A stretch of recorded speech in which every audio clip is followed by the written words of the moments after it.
Naquele dia, já lá vão 10 anos.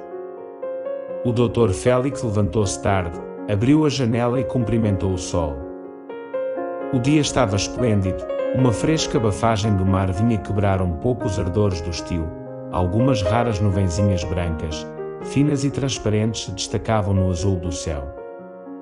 Chilreavam na chácara vizinha à casa do doutor, algumas aves afeitas à vida semi-urbana, semi-silvestre que lhes pode oferecer uma chácara nas laranjeiras.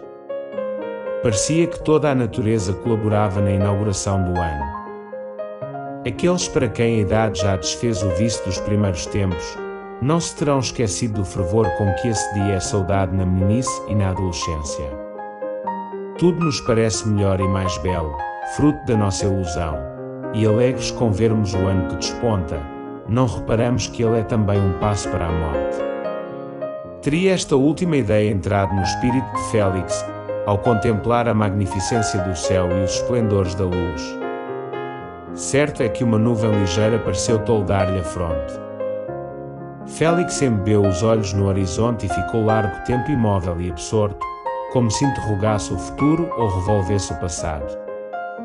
Depois, fez um gesto de tédio e, parecendo envergonhado de se ter entregue à contemplação interior de alguma quimera, desceu rapidamente à prosa, acendeu um charuto e esperou tranquilamente a hora do almoço.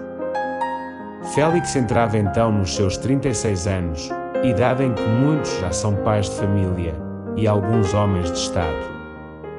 Aquele era apenas um rapaz vadio e desambicioso. A sua vida tinha sido uma singular mistura de elegia e melodrama. Passara os primeiros anos da mocidade a suspirar por coisas fugitivas, e na ocasião em que parecia esquecido de Deus e dos homens, caiu-lhe nas mãos uma inesperada herança, que o levantou da pobreza.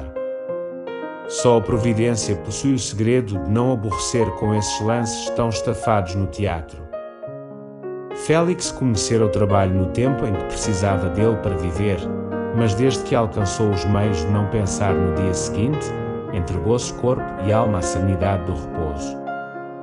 Mas entenda-se que não era esse repouso aquela existência apática e vegetativa dos ânimos indolentes, era, se assim me posso exprimir, um repouso ativo, composto de toda a espécie de ocupações elegantes e intelectuais que um homem na posição dele podia ter. Não direi que fosse bonito, na significação mais ampla da palavra, mas tinha as feições corretas, a presença simpática, e reunia a graça natural à apurada elegância com que vestia. A cor do rosto era um tanto pálida, a pele lisa e fina. A fisionomia era plácida e indiferente, mal alumiada por um olhar de ordinário frio, e não poucas vezes morto. Do seu caráter e espírito melhor se conhecerá lendo estas páginas, e acompanhando o herói por entre as peripécias da singelíssima ação que empreende narrar. Não se trata aqui de um caráter inteiriço, nem de um espírito lógico igual a si mesmo, trata-se de um homem complexo, incoerente e caprichoso, em quem se reuniam opostos elementos, qualidades exclusivas e defeitos inconciliáveis. Duas faces tinham o seu espírito, e conquanto formassem um só rosto, eram todavia diversas entre si, uma natural e espontânea, outra calculada e sistemática. Ambas, porém, se mesclavam de modo que era difícil discriminá-las e defini-las. Naquele homem feito de sinceridade e afetação tudo se confundia e baralhava. Um jornalista do tempo, seu amigo, costumava compará-lo ao escudo de Aquiles, mescla de estanho e ouro, muito menos sólido, acrescentava ele. Aquele dia, a aurora do ano, escolhera o nosso herói para o caso de seus velhos amores. Não eram velhos, tinham apenas 6 meses de idade. E contudo iam acabar sem saudade nem pena, não só porque já lhe pesavam, como também porque Félix lera pouco antes um livro de Henri Murger, em que acharam um personagem com o cestro destas catástrofes prematuras.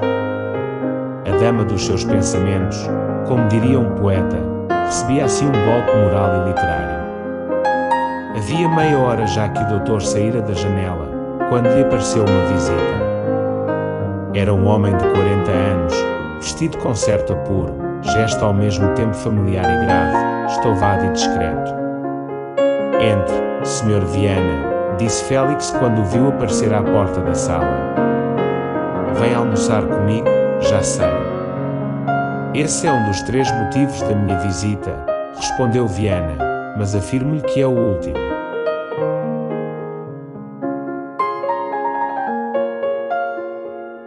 Qual é o primeiro? O primeiro, disse o recém-chegado, é dar-lhe o cumprimento de bons anos. Fogo que lhe corra este tão feliz como o passado.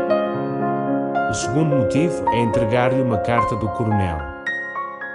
Viana tirou uma cartinha da algibeira e entregou-a ao doutor, que a leu rapidamente. Creio que é um convite para o sarau de hoje, perguntou Viana quando o viu dobrar a carta. Transtorna-me um pouco, porque eu tencionava ir para a Tijuca. Não caia nessa, acudiu Viana. Eu era capaz de deixar todas as viagens do mundo só para não perder uma reunião do coronel. É um excelente homem e dá boas festas. Vai. Félix hesitou algum tempo. Olhe que eu venho incumbido de lhe destruir todas as objeções que fizer, disse Viana. Não faço nenhuma. O convite transtorna-me o programa, mas, apesar disso, aceito. Ainda bem. O moleque veio dar parte de que o almoço estava na mesa. Viana descalçou as luvas e acompanhou o anfitrião. Que novidades há? Perguntou Félix sentando-se à mesa. Nada que me conste, respondeu Viana imitando o dono da casa. O Rio de Janeiro vai a pior. Sim. É verdade, já não aparece um escândalo. Vivemos em completa abstinência, e chegou o reinado da virtude. Olhe, eu sinto a nostalgia da imoralidade. Viana era um homem essencialmente pacato com a mania de parecer libertino, mania que lhe resultava da frequência de alguns rapazes. Era casto por princípio e temperamento. Tinha a libertinagem do espírito, não a das ações.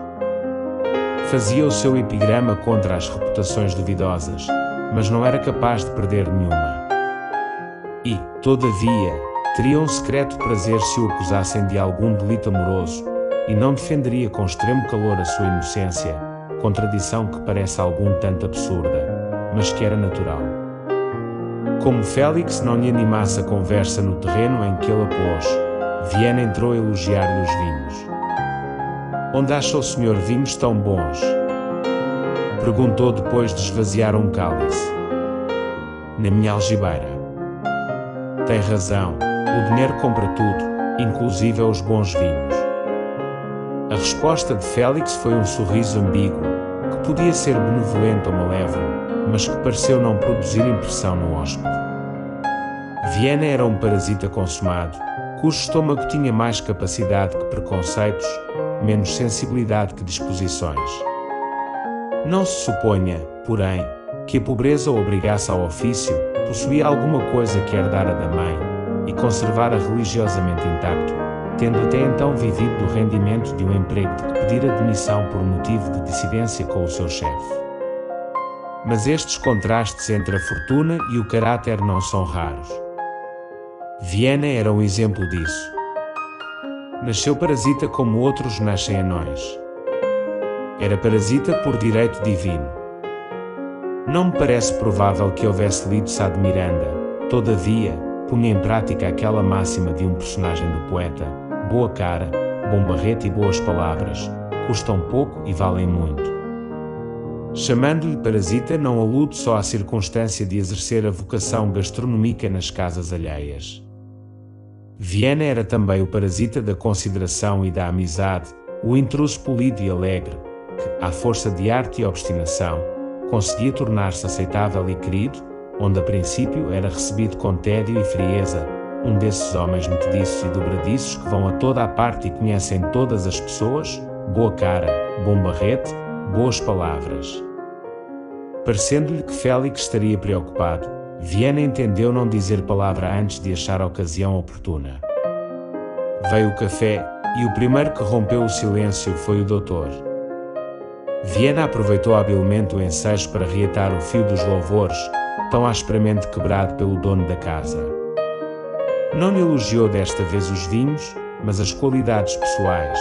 Afirmou-lhe que ninguém era mais querido na casa do Coronel Moraes e que ele próprio não se recordava de pessoa a quem mais estimasse neste mundo. O senhor é tão feliz a este respeito, terminou o hóspede, que até as pessoas que o não veem há muito conservam em toda a integridade o afeto que o senhor lhes inspirou. Adivinha de quem lhe falo? Não. Bem, sabê-lo de noite, lá verá em casa do coronel uma pessoa que o admira e que o não vê há muito. Sejamos francos, é minha irmã Lívia. Admira-me isso, porque eu apenas a vi 2 vezes.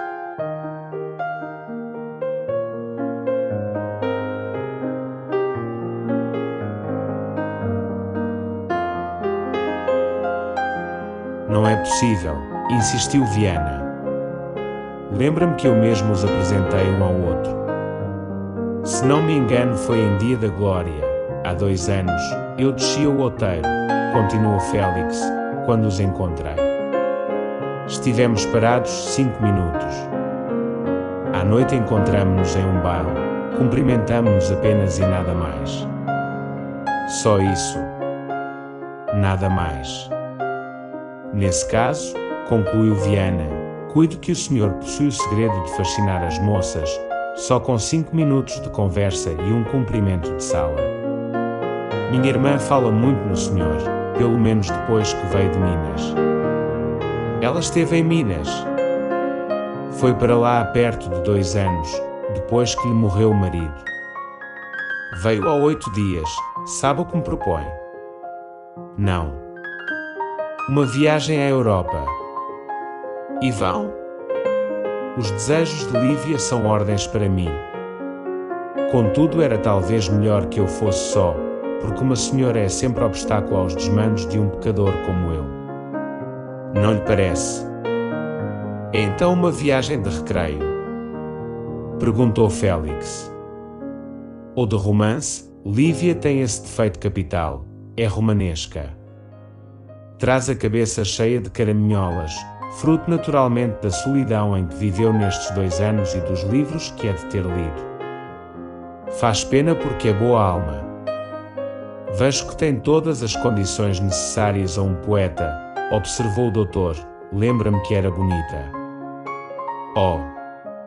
A esse respeito a viuvez foi para ela uma renovação. Era bonita quando o senhor a viu, hoje está fascinante. Há ocasiões em que eu sinto ser irmão dela, tenho ímpetos de a adorar de joelhos. Com franqueza, assusta-me. Leve sorriso encrespou os lábios de Félix, enquanto Viana prosseguia o panegírico da irmã, com um entusiasmo que podia ser sincero e interessado ao mesmo tempo. Ao fim de 1/4 de hora levantou-se este para sair. Até à noite, disse, apertando a mão do dono da casa. Até à noite. Félix ficou só. Que mulher será essa? Perguntou a si mesmo, tão bela que mete medo, tão fantasiosa que causa lástima.